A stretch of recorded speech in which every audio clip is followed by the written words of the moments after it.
When you bring your child home for the first time, you want a baby monitor you can trust. When you choose Stork, you choose technology trusted to monitor 10 million babies in hospitals every year.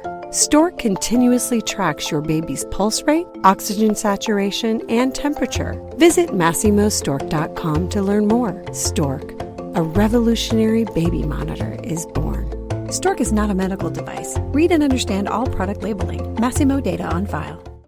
Moms and dads, I bet you can relate to this email. Kirk, my son is just like the kids you described in your podcast. He comes home feeling defeated after school, feeling like he isn't smart. But I got him Crunch Labs and he loves it. Building the new toy and watching Mark Rober makes him feel smart. And then he explains, talking a million miles a minute, like our kids do, all the cool science facts he's learned. It's like I get my real kid back when he's building his Crunch Labs toy. And that is exactly why I was so psyched when my niece first told me how her son loves Crunch Lab. Confession, this is the one sponsor I wanted more than any other because it's such a perfect fit for our kids. So go to crunchlabs.com/calm and you'll see why. Crunch Labs is a STEM monthly subscription build box for kids. Your kids get a really fun toy in the mail every month. And what kid doesn't love that? And then they put it together by watching a step-by-step video from former NASA engineer Mark Rober, where he teaches all the cool physics that make the toy work. Mark's passion is helping kids think like engineers. And this helps your kids develop resilience and problem-solving skills while having a ton of fun. Get your kids something they will actually love, use, and look forward to getting all throughout the coming year. Build your child's confidence now. Visit crunchlabs.com/calm and get your kids Crunch Labs today. If you have more than one child, it is likely that they pick at each other. They pick on each other. They squabble constantly over little things that don't really matter. They come to you, they tattle on each other, they yell at each other, sometimes they hit each other, they roughhouse, sometimes it even gets violent, and that's not good. But they are going to have conflict because that's what siblings do. And so the question that we got is, how do you get a 5 and 9-year-old or a 10 and 14-year-old or two 10-year-olds, it doesn't matter. How do you get two siblings to respect/love each other? I feel like all they do is yell or show anger toward each other. And the reason the mom feels this is probably because that's what they do all the time. So that's what we're going to talk about on this episode of the Calm Parenting Podcast. Welcome. This is Kirk Martin. I'm founder of Celebrate Calm. You can find us at CelebrateCalm.com. It's pretty easy. If you need help, reach out to our son Casey, Casey, at CelebrateCalm.com. Tell us about what's going on in your family, the ages of the kids. Let us know what is the source of the frustration that your child is feeling, and we will respond back personally with some ideas, some strategies, some tips and tools, like I did with this mom. And we will help you however you need it. If you need help with our programs, email Casey. He'll put together a custom package within your budget. Or just go to the website, CelebrateCalm.com. You'll find all our programs there. The Calm Parenting Package is one of the most popular. As kids get a little bit older, we like the No BS program. Guys like that one a lot. We do have special programs just for men. Short and sweet, bullet points, tell us what to do, or just get everything, and then you have all of our tools. So you heard the question, and so here's my response, and I'm going to expand upon this for the podcast. So what I responded back to this mom is, I think love and respect is an unrealistic goal for little siblings. For me, limited bloodshed is more like it. Now, I'm kind of kidding, but not really, right? We do want to stop some of the conflict, right?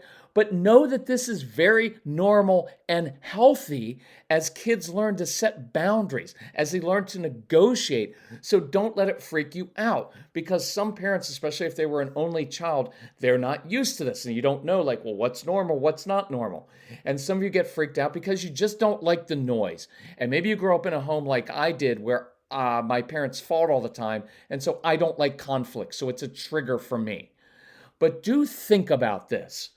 The purpose of human relationships is not happiness and bliss and joy. That's not what it's about. It's about transformation. It changes who you are as a person. Look, that 35-year-old single dude who lives alone in an apartment and plays video games all night and isn't committed to any relationships and doesn't have kids, that guy's not going to mature very much. Why? Because he's not coming face to face with other people and his own issues. And that's why marriage is so hard. It's the union of two largely selfish people with all kinds of issues from childhood that you're mostly unaware of until you get older.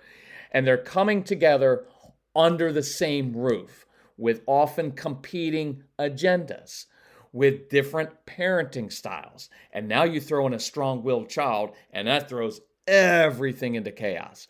They also come together. Look, you probably came together with your spouse or partner with perfectly imperfect dysfunction from your childhood, right? Like the girl with abandonment issues who marries the guy who avoids conflict and just disappears, who checks out, which further triggers her or your abandonment, which causes her to lash out or cling even more, which drives him away, which, well, you know the rest because some of you live that.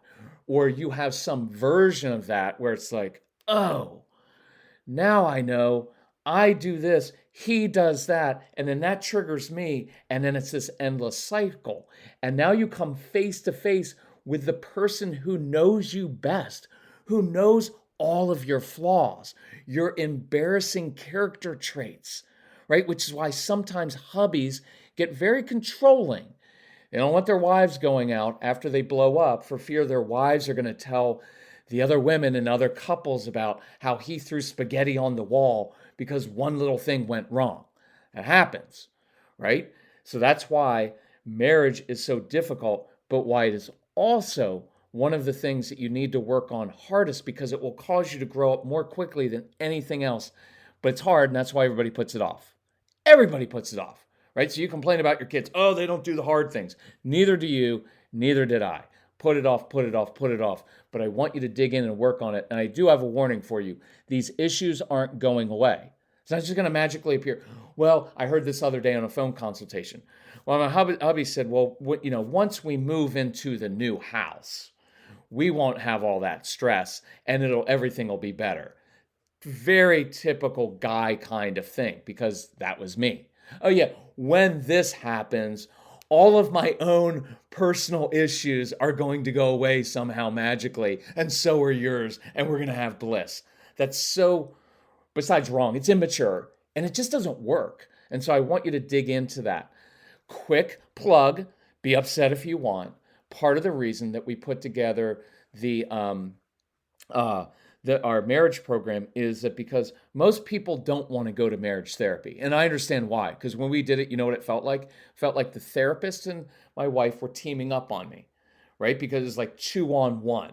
I'm just a dude, right? And so we put together this program so that you could do it from home. And so it's simple little action steps that are very guy-friendly and girl-friendly for both of you. Because nobody taught us how to handle conflict, right? And you're not teaching your kids how. So think about this with siblings. They're together all the time, competing for limited attention/intensity from their parents. There's only so many screens in a home sometimes, so they're fighting over that, or for food, or where they get to sit in the car. And so they're going to fight. Think about it. Why wouldn't they? Right? It's very natural. And if we can look at it in a different way of like, oh, our kids fight all the time, it's so bad. I'm not saying it's good or that I like it, but this is where they learn how to set boundaries, how to say no, how to negotiate, how to deal with disappointment, how to learn not to poke the bear and get smacked, right? And some of us didn't learn that as kids.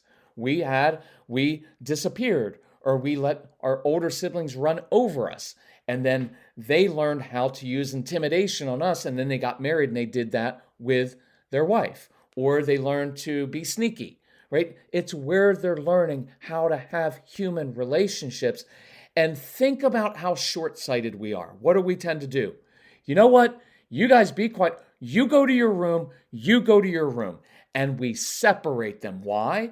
Because it's irritating, because we don't want to hear them fight, because it's uncomfortable for us, and because maybe the truth is we don't even know how to handle conflict. So, what happens? We get uncomfortable, we break it up, we smooth it over, we separate the kids. Instead of teaching them, because remember discipline. Discipline doesn't mean to punish or send a child to his room. The word discipline literally means to teach. So we need to teach them how to be assertive or how to walk away. So one of my first questions is, why does that make you feel so uncomfortable and so uneasy? Why do you feel compelled to jump in and make it right? I know on a surface level why, because they're just irritating. Be quiet. I bought you guys all these toys and all these video games. You can't even play well together for 12 minutes. What do I have to do around here? And I get that. But why don't we take the time to actually teach our kids how to handle conflict so when they grow up and get married, they know how, rather than blaming, checking out, steamrolling, proving our point, lashing out, all those things we do in our marriages, right? And so that's what I'd focus on more than trying to lecture kids to be nice to each other. Moms, I get it. I hear that. But please stop with that. It's not useful. It's a waste of your time. Kids, you need to learn to be nice to each other because one day you're going to be best friends. Well, do you love and respect your siblings? You know, the ones that you don't invite to Thanksgiving dinner because they're irritating and you don't get along? Or maybe one was favored by your parents, or your parents have babied that one brother you have, and now there's conflict in the home. You have all kinds of conflict, right? Did you get along perfectly with your brothers and sisters when you were a kid? Probably not. So let's dig into this. Sibling issues usually come from one of two places, and they're actually both connected.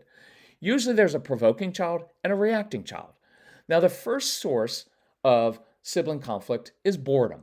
So you've got the provoking child whose brain gets bored, and so he just pokes, looks at, or irritates his brother or sister, so that he gets a reaction. Stop, leave me alone. And now he just caused, by simply looking at his sibling, he caused that sibling to react, stimulates his brain, becomes a little game. How can I push everybody's buttons into homes? Now mom or dad comes into the room. We're upset. Why can't you just leave your brother or sister alone? Now the other parent comes in. And now one child, by looking at or poking or almost poking his brother, now has three people reacting to him. That just fed his brain, right? And I'm not saying it's right, but that's how it works. And so that's why we often advocate, as silly as it sounds, when kids are squabbling in another room, instead of coming in with a big lecture about how they learn to have to be nice to each other, instead of lecturing or sending them away, sit right on the living room floor. And your kids are going to stop squabbling and look at you like, what are you doing? And you say, hey, child number one, whatever their name is, don't call them child number one, or like, hey, provoking child. Look, I know what's going on with you. You've got this awesome brain. It's very, very busy. And it's often you've got all these ideas. It's looking for stimulation. When you get bored, you hate that. But two things I know about you. One, you love money. You really like money. And I think you like to earn some. And two, you've got a really big heart. Never toward me, but toward other people. Now, don't say those things. Just think them in your brain. But two things I know about you, son. You've got a big heart and you like to earn money. So I know why you're bothering your brother, because you're bored. But what happens is you become dependent on your brother. You need him to react to you. Otherwise, you have to amp it up. And another thing that goes wrong is you end up losing all your stuff when you do that. So I've got an idea for you. Listen, I've got to go get started on dinner. I'm going to go for a walk. If you want to come talk to me, I bet we could brainstorm 3 different ways for you to use that brain of yours to earn some money, to make money, to have some cash. And then with that cash, you could actually give some of it away to a charity that you care about. And I'll even match that. See, now I've just taught the child, I know why you're bothering your brother. It's because you've got this really interesting brain that needs to be stimulated. Right now, you're using it in a negative way, and you're going to lose all your stuff, right? Or I can show you a different way so you feel good about yourself. You do something constructive, and you get what you want, which is money and helping other people. So I just taught them. And it didn't take that much time. It took me sitting down, and I gave them an opportunity. I gave them some space to think about that idea. I walked away. I invited the child into that, right? Does that make sense? Now the second, so one thing you're going to have to do with these kids is purposeful missions to reduce the boredom and stimulate the brain. The brain has to be stimulated with purposeful missions. Remember that phrase. You'll hear it in our curriculum all the time because that's what they're motivated by. So the second thing that's going on with your kids is this. It's often not just a boredom issue. It's the child who doesn't feel good about himself, right? So you have two kids, and usually it's one child is, let's say, the good kid, everybody loves, does his homework on time, never really gets in trouble. And then you have the strong-willed child who seems to always be in trouble. Why don't you guys like me? You always pick on me. I'm the only one who's in trouble. It's not fair, right? And so here's what's happening. That child does not feel good about himself. And so he will take that out on his sibling. And that makes sense to me. So the best way to handle that is this. If you have a child who lacks confidence, doesn't feel good about himself, if they feel less than others or their siblings, they're going to take it out on their siblings, right? Probably the good one who everyone loves. And that's why you can't compare your kids unless you want the story of Cain and Abel repeated all over again. The jealous, rejected son kills his own brother. And so in reality, think about this. Most sibling issues aren't really sibling issues. They're about a child being bored, having a lack of purpose, or a lack of confidence. And the best way to stop this is to have each child using his particular gifts, talents, and passions, serving other people, engaged in activities they excel at, even if they don't get good grades for that. Think about that. Think about that. You want your kids experimenting with things, building things, tinkering with things, running their own little business, doing service projects, volunteering, helping little kids or little kids with handicaps. You want them volunteering at the animal shelter, doing things for old neighbors down the street, something with purpose, a service project, tinkering with things. See, a child who is engaged, doing things that he's naturally good at, usually for another adult, is hearing like, man, you're really good at that. That builds confidence. Look, confidence comes from one place, competence, being good at something. I want you affirming your kids, but it doesn't come from people saying, oh, you're so amazing, you're so wonderful. It's when I'm actually good at something, I use that particular skill, and I know inside, man, I'm good at that. And I have a larger purpose. So look, a child who is doing these things doesn't really have the time or inclination or need to pick on their siblings because they're too busy running their little business or helping other people or being engaged in something in the community, a larger purpose, something they care about, right? That's what I want us to focus on. And that's why we're so big into understand the root of it. It's not about, well, I need to teach my children to be nice to each other. That has nothing to do with it, right? It has everything to do with focusing on that brain on something purposeful and positive, building your child's confidence, doing something they're competent and good at so that they have a purpose. That will change the sibling dynamic in your home. Because once I get that child, quick example, that 12-year-old child that we were working with recently, who everything was negative for her, but she's really good with kids and she loves soccer. And we got this 12-year-old girl helping a soccer coach teach little kids how to play soccer. Now she has her place and her space. And you'll hear when I do phone consultations, boot camps, all those things, I talk a lot about find the space and place for your child to thrive. This 12-year-old girl now has a mission. She's working with little kids which she loves and she's naturally good at. And these little kids are loving on her and they want to learn from her. And she's teaching them soccer, which she's really good at. And she's having all kinds of adults say, man, you're really good at this. You could be a teacher one day. You could be a child psychologist. You could do all kinds of things because you're so good with kids and you're so good at soccer. And she feels good about herself. So when she walks back into her home at night after teaching these girls, there's no need, there's no inclination, there's no energy to pick on siblings because she's got her own space and place. in which she thrives. Discover what your kids care about and spend time there. If you need help with this, reach out to Casey, C-A-S-E-Y, at celebratecalm.com. Listen to the Strong Willed Child program. The Motivating Kids program is very good. We have an entire CD called Stop Sibling Fights. We've got one on Stop Fights Over Screens, too.